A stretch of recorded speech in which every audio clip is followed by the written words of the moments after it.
তারেক রহমানের নেতৃত্বাধীন সরকারের প্রথম বাজেট ঘোষণা আজ 2026-27 অর্থ বছরের জন্য জাতীয় বাজেট জাতীয় সংসদে উপস্থাপন করবেন অর্থমন্ত্রী আমির খুসরো মাহমুদ চৌধুরী। এর আকার হতে পারে 9,38,000 কোটি টাকা। এতে রাজস্ব আয় ধরা হয়েছে 6,95,000 কোটি টাকা। জিডিপি প্রবৃদ্ধির লক্ষ্য 6.5%। মূল্যস্ফীতি ধরা হয়েছে 7.5%। এনবিআর এর মাধ্যমে এবার মূল্য সংযোজন কর থেকে 2,28,915 কোটি টাকার রাজস্ব আহরণের লক্ষ্য নির্ধারণ করা হয়েছে।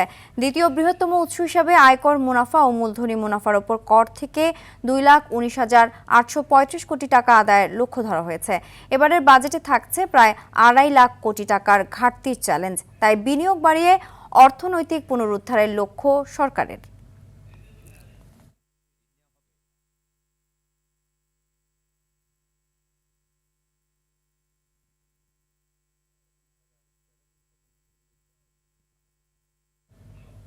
দর্শক, জাতীয় সংসদ এলাকা থেকে সরাসরি যুক্ত হচ্ছেন সহকর্মী এআর বাদল। বাদল, বিকেলে নতুন সরকারের প্রথম বাজেট ঘোষণা হবে, এ নিয়ে সাধারণ জনগণের প্রত্যাশা কেমন দেখছেন? সিনথিয়া, সাধারণ জনগণের প্রত্যাশা ব্যাপক রকমের রয়েছে, তাদের আগ্রহ রয়েছে এই বাজেট সম্পর্কে জানার জন্য। আসলে যারা সাধারণ মানুষ তারা যে এই 9,38,000 কোটি টাকার বাজেট, এটি সম্পর্কে বাজেটের ফিগার কত সেটি সম্পর্কে তাদের ততটা আগ্রহ না থাকলে তারা সবচেয়ে বেশি যে বিষয়টি নিয়ে আগ্রহ এবং চিন্তিত হন সেটি হচ্ছে তারা জানেন যে বাজেট আসলে হয়তো অনেক জিনিসের দাম বেড়ে যায়। সেই বিষয়টি নিয়েই তাদের আসলে টার্গেট রয়েছে এবং তাদের প্রত্যাশা সেটি হচ্ছে যে যাতে বাজেটে সব কিছুর দাম বেড়ে না যায়, তারা যাতে স্বস্তিতে থাকতে পারে এবং পরিবার পরিজন নিয়ে তারা ঠিকমতো জীবনযাপন করতে পারেন, এটি তাদের প্রত্যাশা। আর সকাল 9:30 থেকেই আমরা দেখতে পাচ্ছি যে আজকে যেহেতু বাজেট উপস্থাপন করা হবে সেই কারণে সংসদ সদস্য যারা রয়েছেন তারা এই সংসদ ভবনে প্রবেশ করছেন এবং এখনও সেই প্রবেশ অব্যাহত রয়েছে।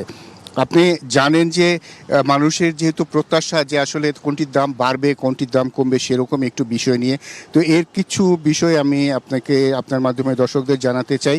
প্রস্তাবিত 2026-27 অর্থ বছরের যে বাজেট, এখানে নিত্য প্রয়োজনীয় খাদ্যপণ্য, ঔষধ, চিকিৎসা সরঞ্জাম, মোবাইল ফোন ও প্রযুক্তিগুলো কর শুল্ক কমানোর প্রস্তাব এসেছে এবং ফলে এসব পণ্যের দাম কমতে পারে বলে ধারণা করা হচ্ছে। অন্যদিকে সিগারেট, বিলাসবহুল গাড়ি আমদানি করা, কাজু বাদাম সহ কিছু পণ্যে কর বাড়ানো হয়েছে যা দাম বৃদ্ধি হতে পারে বলে এরই মধ্যে ধারণা করা হচ্ছে।